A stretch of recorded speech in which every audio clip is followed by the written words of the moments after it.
Hi guys, welcome to my channel with a new content. Today I am going to start the first chapter of your Class 9 English Moments, The Lost Child by Mulkraj Anand. So let's start. A child goes to fair with his parents. He is happy and excited and wants the sweets and toys displayed there. But his parents don't buy them for him. Why then does he refuse when someone else offers to them? Okay, so the story is basically about this child who has came to visit the fair with his parents, and he also wants to buy the things like balloons, flowers. He also wants to ride the merry-go-round, but his parents never let him do that. But when he lost his parents, and another man saw him crying and tried to console him by offering those things which he wanted from his parents, he refused to accept them because for every child their parents are most valuable, and they cannot accept replacing them by anyone else. So let's see what happens in the story. It was the festival of spring. From the wintry shades of narrow lanes and alleys emerged a gaily clad humanity. Some walked, some rode on horses, others sat, being carried in bamboo and bullock carts. One little boy ran between his father's legs, brimming over with life and laughter. The first paragraph is actually the description of the whole environment of the story. Like the festival of spring means the season was spring and the fair was also associated with spring. There were wintry shades of narrow lanes and alleys and emerged with gaily clad humanity. Means from the lanes and alleys of all over the village, people were coming out to see the fair. Some walked, some rode on horses, others sat, being carried in bamboo and bullock carts. Some walked by their feet, some rode on horses, others sat in bamboo and bullock carts to visit the fair. And this little boy who is visiting the fair with his parents, he was moving here and there from his parents and not holding their hands properly, as he was very excited to see the fair. So he was laughing and very joyful. "Come, child, come," called his parents, as he lagged behind, fascinated by the toys in the shops that lined the way. He hurried towards his parents, his feet obedient to their call, his eyes still lingering on the receding toys. As he came to where they had stopped to wait for him, he could not suppress the desire of his heart, even though he well knew the old cold stare of refusal in their eyes. So when he was running by leaving his parents' hand, they called him like, "Come, child, come," as he was lagging behind, fascinated by the toys in the fair. We all know that fairs are full of toys, foods, and different kind of fascinating materials which attracts the children most, and that is why this child is also attracted by the toys lined in the shops. He went there where his parents were waiting for him. He was not ready to tell his parents about his desire of toys, because he knew that they will only refuse his opinion. "I want that toy," he pleaded. His father looked at him red-eyed in his familiar tyrant's way. His mother, melted by the free spirit of the day, was tender, and giving him her finger to hold, said, "Look, child, what is before you?" It was a flowering mustard field, pale like melting gold, as it swept across miles and miles of even land. So, after suppressing his desire, he pleaded that he wanted that toy. His father looked at him red-eyed in his familiar tyrant's way. So in his familiar tyrant's way refers that in home also his father looks at him red-eyed when he wants something or when he plead about something. His mother was melted by the free spirit of the day, because as it was a spring season, so all the environment was full of different kinds of flowers. Sun was shining and the fields were full of greenery and even small plants also. So his mother gave him her finger to hold and said him that, "Look what is before you." There was a flowering master field, pale like melting gold, as it swept across miles and miles of even land. So there was a master field which was like pale melting gold. It is actually the description of the master field, pale like melting gold, as it swept across miles and miles of even land. Like you have seen master field in your surroundings also, but here it has told that miles and miles of even land means you cannot even imagine to how much extent the whole master field was spread. A group of dragonflies were bustling about on their gaudy purple wings, intercepting the flight of a lone black bee or butterfly in search of sweetness from the flowers.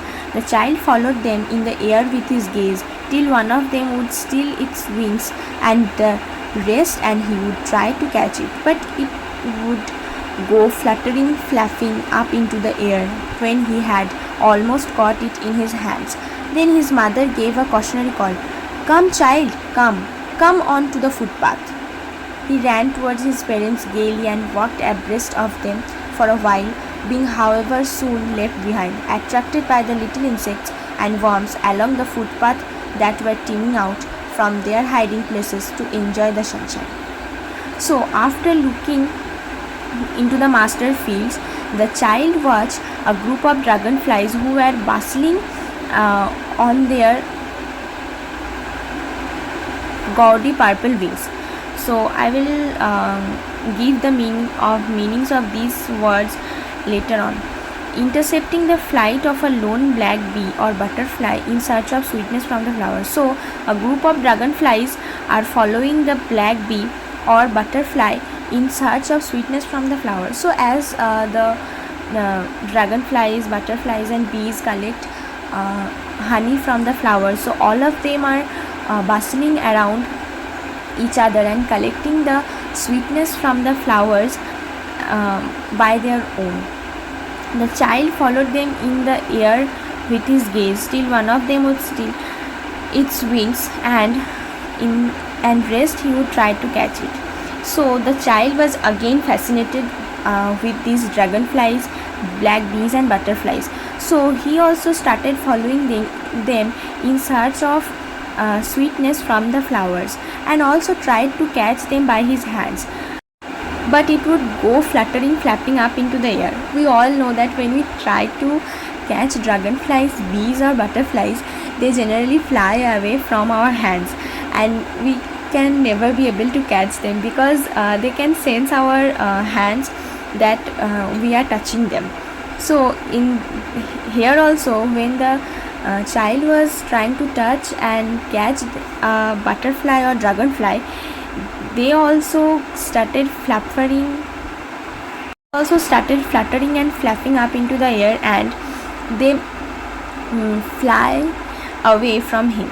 Then his mother gave a cautionary call. A cautionary call here refers to as a warning that, "Come child, come onto the footpath." So now they are telling that come onto the footpath.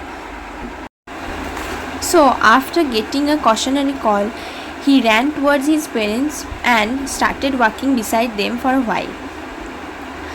Being however soon left behind, again he was attracted by the little insects and worms along the footpath.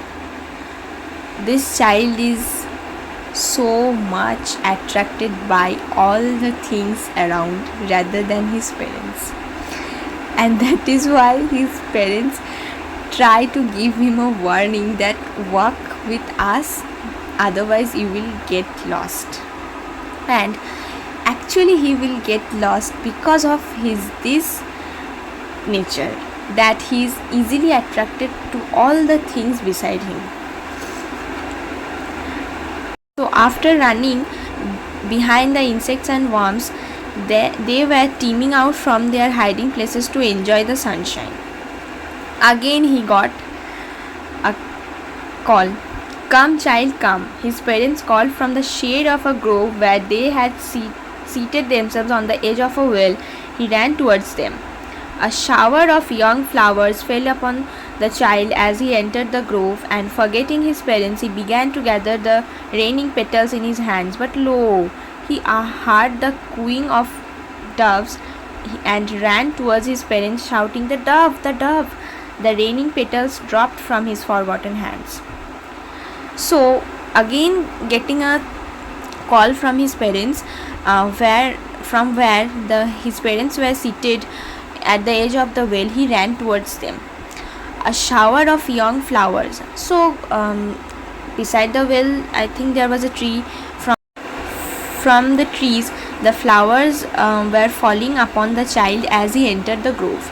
A grove means the bark of a tree where people can sit and enjoy the shade of the tree actually.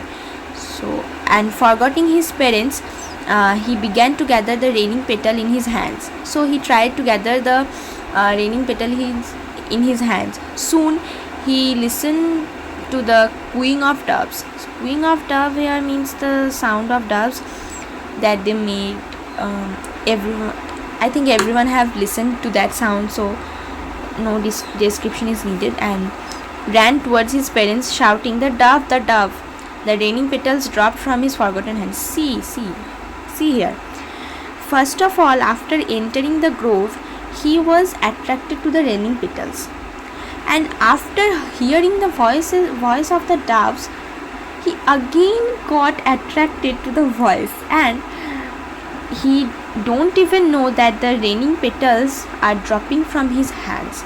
See, here it is written that forgotten hands means he has already forgotten that he was collecting flowers. "Come child, come," they called to the child, who had now gone running in wild capers round the banyan tree, and gathering him up, they looked the narrow winding footpath which led to the fair through the mustard fields. So again his parents went to see the fair and called him, "Come child, come." Yes, who had now gone running in wild capers round the banyan tree. So the grove was of a banyan tree, and now they were moving on from the banyan tree, and gathering him up, they took the narrow winding footpath. So again they took a narrow winding footpath which led to the fair through the mustard fields. So the banyan tree's grove where they sat themselves for a while was beside the mustard fields, and crossing the mustard fields they will get to see the fair. So through the mustard fields they took a narrow winding footpath and went to see the fair. As they neared the village, the child could see many other footpaths full of throngs converging to the whirlpool of the fair, and felt at once repelled and fascinated by the confusion of the world he was entering. As the child was nearing to the village, he could see many footpaths full of throngs. I will tell the meaning later. Converging to the whirlpool of the fair. So you can see that the crowd of the fair is very much actually attracting, that some are calling us to buy this, some are calling us to buy that. So these attracted the child the most, and he was again fascinated and even confused that what kind of world he is entering. A sweetmeat seller hawked gulab jamun, rasgulla, barfi, jalebi at the corner of the entrance, and a crowd pressed round his corner at the foot of an architecture of many colored sweets, decorated with leaves of silver and gold.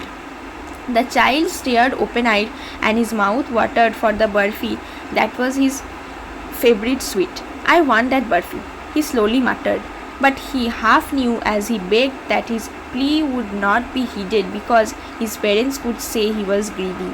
So without waiting for an answer, he moved on. So after entering the fair, at the corner of the entrance gate, they saw a sweetmeat seller hawking gulab jamun, rasgulla, barfi and jalebi. And the sweets were colored, which fascinated the child the most, and were also decorated with leaves of silver and gold. So these things are quite fascinating for us elders only. So think about the child, that how he has controlled his fascination by not arguing with his parents. The child stared open-eyed and his mouth watered for the barfi that was his favorite sweet. So barfi was his favorite sweet. He murmured, "I want that barfi," but he knew that even after begging for many times, his plea will not be answered. So he moved on with his parents rather than begging for that sweet. A flower seller hawked, "A garland of gulmohar, a garland of gulmohar." The child seemed irresistibly drawn.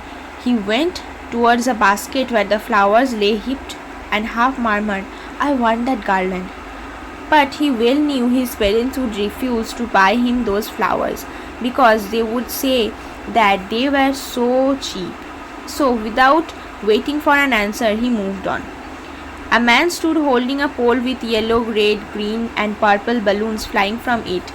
The child was simply carried away by the rainbow glory of their silken colors, and he was filled with an overwhelming desire to possess them all. But he well knew his parents would never buy him the balloons because they would say he was too old to play with such toys. So he walked on farther.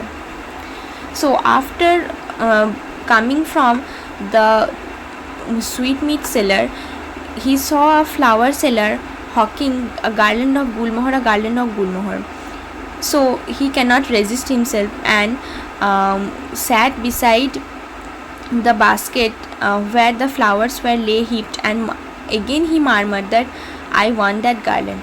But he well knew that his parents would again refuse to buy those flowers because they would say that the flowers are so cheap. So here also he stopped waiting and moved on with his parents. A man stood holding a pole with yellow, red, green and purple balloons flying on it. So the balloon wala was standing with a pole of yellow, red, green balloons, and the silken colors of the balloons were like the rainbow actually. So all the colors of the rainbow are present, and this also fascinated the child. But so after seeing the balloons, he well knew that his parents would never buy him the balloons because they would say that he is too old to play with such toys. So he walked on farther. But these things are not okay with that child and with all of us. There is no proper age to play or to learn. You can play in any age and you can learn in any age.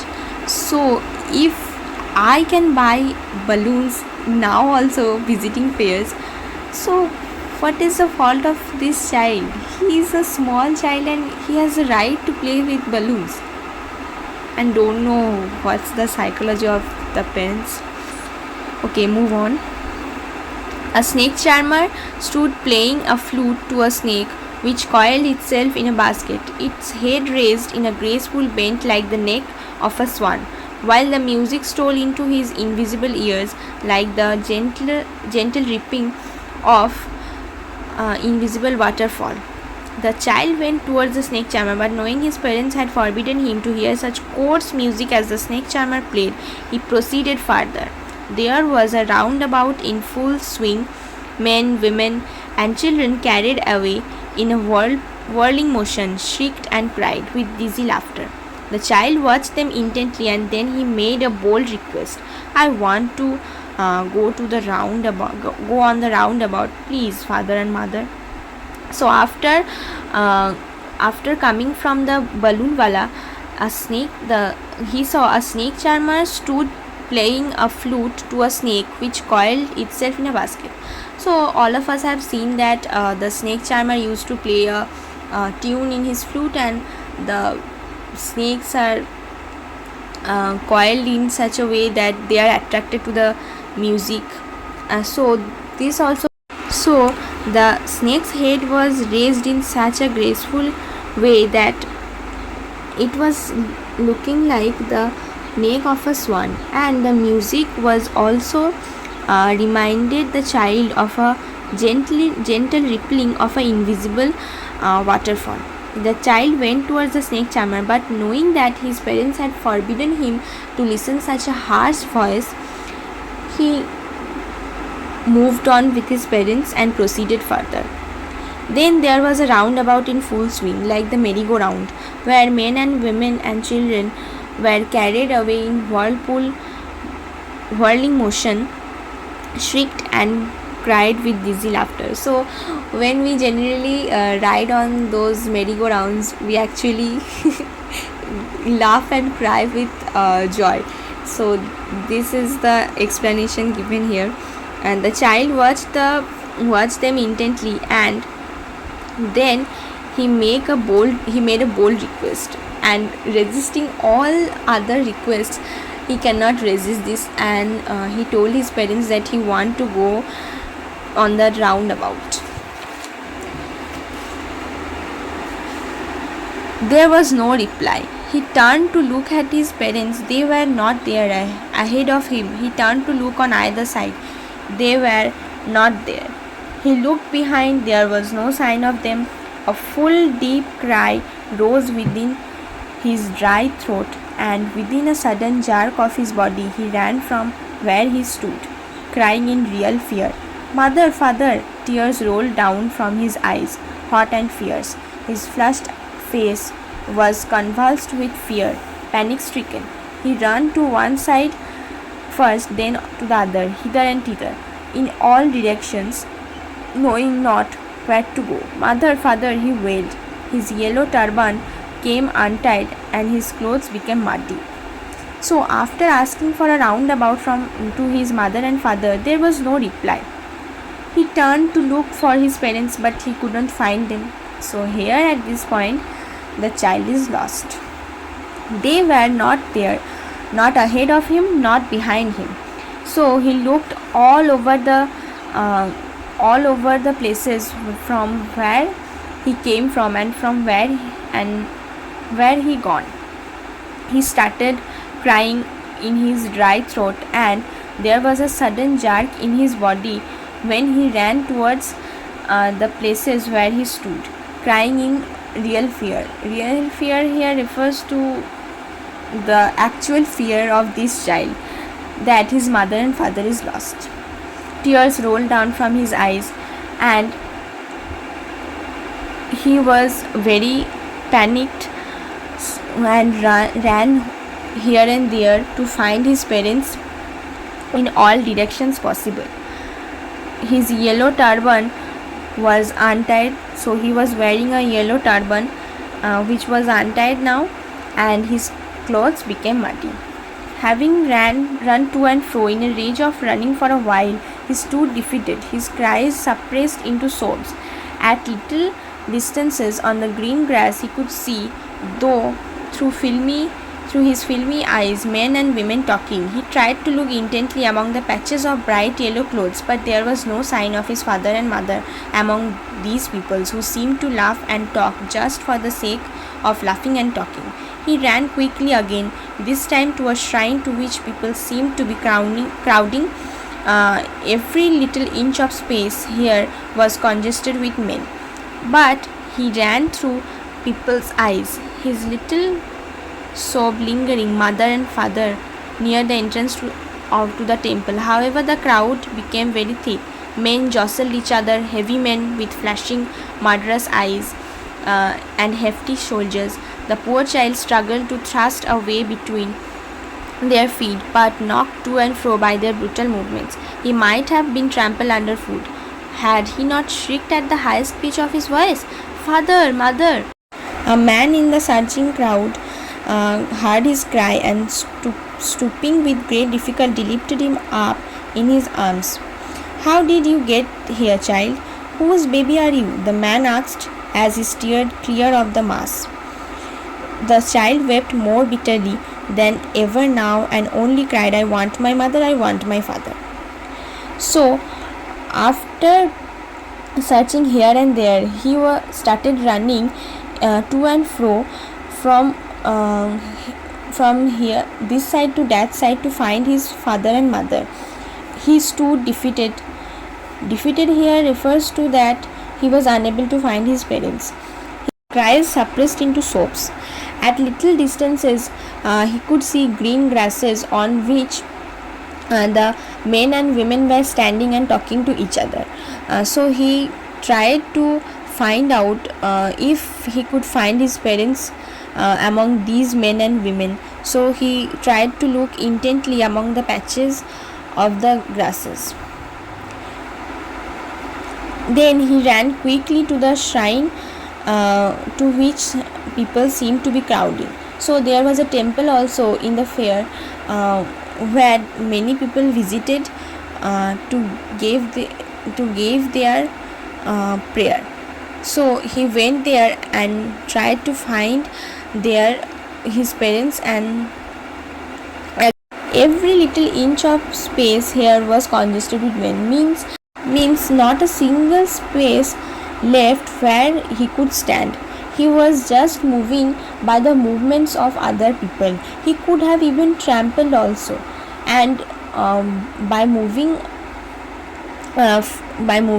like an object, he again started crying, "Mother and father," near the entrance gate of the temple. The cloud was flashing with murderous eyes and hefty shoulders of heavy men. The poor child struggled to thrust a way between their feet, knocked to and fro. So after getting moved by the movement of the crowd, he tried to make a place for him in the crowd, but he was unable. It is not possible actually. The child is very small and the crowds have huge men and women. So how can he make a space in the crowd? So he started shrieking at his highest pitch of voice, "Father and mother." A man in the surging crowd heard his cry and, stooping with great difficulty, lifted him up in his arms.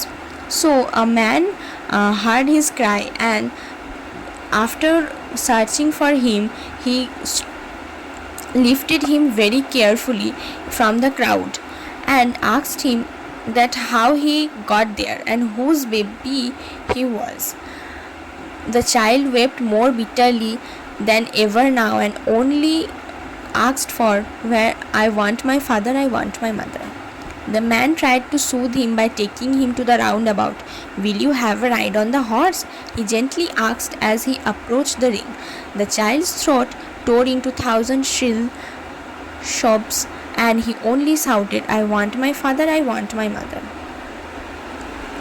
The man headed towards the place where the snake charmer still played on the flute, to the swaying cobra. "Listen to that nice music, child," he pleaded. But the child shut his ears with his fingers and shouted his double-pitched strain, "I want my mother, I want my father." The man took him near the balloons, thinking the bright colors of the balloons would distract the child's attention and quieten him. "Would you like a rainbow-colored balloon?" he persuasively asked. The child turned his eyes from the flying balloons and just sobbed, "I want my father, I want my mother, I want my father." So, to console the child, the man took him to the merry-go-round and asked him if he wants to ride on that horse. But the child only cried and shouted that he want his father and he want his mother. The man then headed with him towards the snake charmer, where the snake charmer was still playing the flute to the swaying cobra. The man asked the child to listen to that music, but the child shut his ears with his fingers and shouted in double-pitched strain. I want my father, I want my mother. So he rejected the ride in merry-go-round and also rejected the sound show of the cobra, which he eagerly wanted from his parents to give him permission to go for a round in the merry-go-round and hear the sound of the snake charmer swaying that cobra. So when he rejected the snake charmer and the merry-go-round, the man took him towards the man selling balloons. Thinking that the bright colors would attract him, he asked him if he liked that rainbow colored balloons. The child turned his eyes from the flying balloons and just sobbed, I want my mother, I want my father. So he also turned his face away from the balloons which once attracted him the most. And after thinking that his parents would refuse, he moved on from that bright colored balloons which attracted him the most. He only cried and sobbed that I want my mother, I want my father. The man, still trying to make the child happy, bore him to the gate where the flower seller sat. Look, can you smell those nice flowers, child? Would you like a garland to put round the neck? The child turned his nose away from the basket and reiterated his sob, I want my mother, I want my father. Thinking to humor his disconsolate charge by a gift of sweets, the man took him to the counter of the sweet shop. What sweets would you like, child? He asked. The child turned his face from the sweet shop and only sobbed, I want my mother, I want my father. So, after rejecting the balloons, the man was still trying to console the child and make him happy. So he took him to the flower seller where there was garlands of gulmohar, which the child was once fascinated and moved on because his parents will not accept his opinion.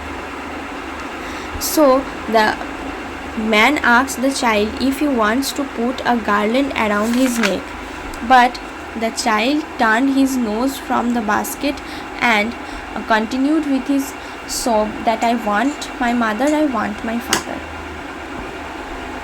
Thinking to humor his disconsolate charge by a gift of sweets, the man was very much tense that how he can console the child. So he wanted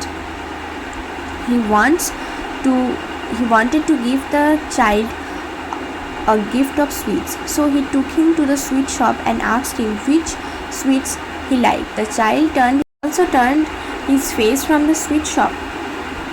That sweet shop which he first shop he visited in the fair, where the sweetmeat seller was selling gulab jamun, rasgulla, barfi and jalebi. Barfi was his favorite sweet, but here when the man took him to the sweet shop, he refused to buy sweets also. He only sobbed, I want my mother, I want my father. So when the man offered all the things he wanted before when he came to the fair, he rejected all the things and only cried for his mother and father, who was not even respecting his opinion and also not even giving him permission to buy the things he wanted. Because no one can feel the pain of losing mother and father, and it can never be consoled by the things like sweets, flowers, ride in merry-go-round. One can only have peace when they found their mother and father in a proper place. Yes, everyone have to leave this world, but there is an attachment with mother and father. The bonding is different, and that bonding is very much important to live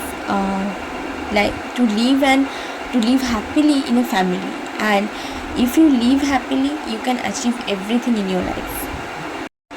Okay, so let's see what the summary of the lost child. The chapter The Lost Child illustrates that the lesson to students that children love their parents unconditionally. Although parents rebuke their children sometimes for their good, and children always want their parents around them and feel lost in their absence. So we can see that our parents rebuke us, scold us for making bad decisions, for our naughtiness, but we love our parents and we cannot live without them. So it is very, we should know the value of our parents and respect them, as they do everything to make us happy. So the child also felt the absence of his parents when they are lost, and when the parents were with him, he was just fascinated by the things around him. So if he had taken care and listened to his parents, then he could have not lost. Okay, so let's start with the word meanings. Wintry shades of narrow lanes and alleys. It is a phrase actually from the first paragraph. In the winter season, the narrow lanes were full of shade. Emerged, came out. Synonyms: arise, occur, come up. Brimming over, to be full of something. Falling over, teeming over. Lagged behind, was left behind. Synonyms: slow down, delayed, limp along. Fascinated by, attracted to. Synonyms: enchanted, delighted, charmed. Lined the way, were set up along the way. Synonyms: aligned, queued, placed. Lingering, lasting for a long time.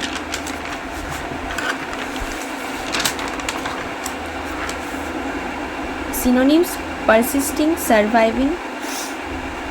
Okay, I have written persisting 2 times.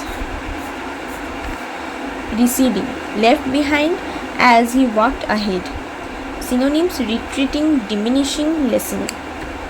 Suppress, put an end to. Synonyms: subdue, defeat, repress. Cold, without any feelings and emotions.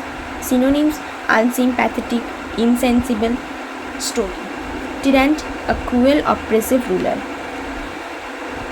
Synonyms: dictator, despot, autocrat. Melted, became tender and loving. Synonyms: soften, mollify, relax. Pale, dull or colorless. Synonyms: light, subtle, weak.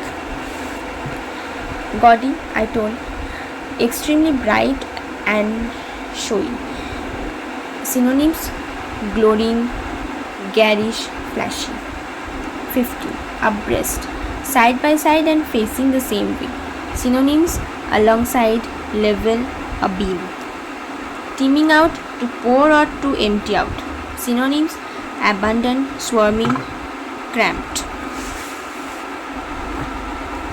Grove, a small wood or group of trees. Synonyms: copse, thicket, coppice.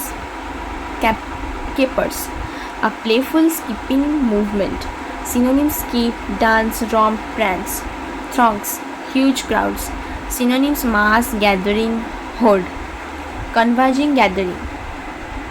Synonyms: meet, cross, connect. Heeded, paid attention to. Synonyms: take notice or note of, pay heed to. Overwhelming, a very strong emotion. Synonyms: profuse, massive, immense. Forbidden, not allowed. Synonyms: prohibited, banned, vetoed. Coarse, unpleasant. Synonyms: rough, scratchy, prickly. Hither and thither, here and there. Intently, carefully. Synonyms: closely, earnestly, raptly. Congested, full of. Synonyms: clogged, choked, swarming.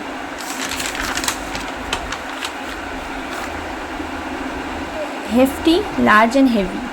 Synonyms: heavy and sturdy, bulky. Thrust, push. Synonyms: shove, propel, press. Knocked, hit. Synonyms: bang, thump, pound. Brutal, harsh or rough. Synonyms: savage, cruel, vicious. Trampled, crushed.